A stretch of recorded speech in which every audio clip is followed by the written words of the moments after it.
Okay. You see this one? You see in the upper corners you got the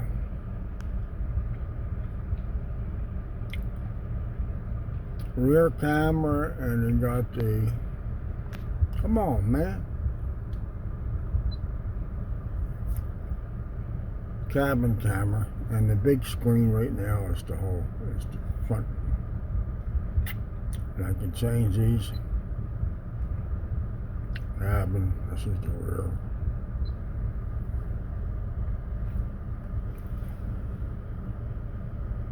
Well, it's supposed to be the rear, ain't it?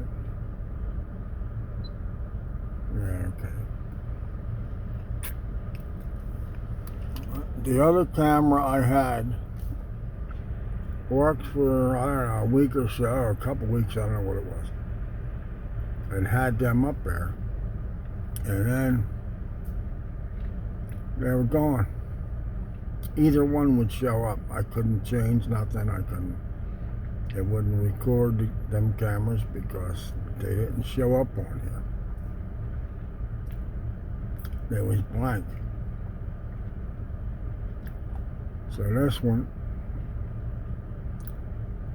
right out of the box, you put it up there and they pop right up and they work.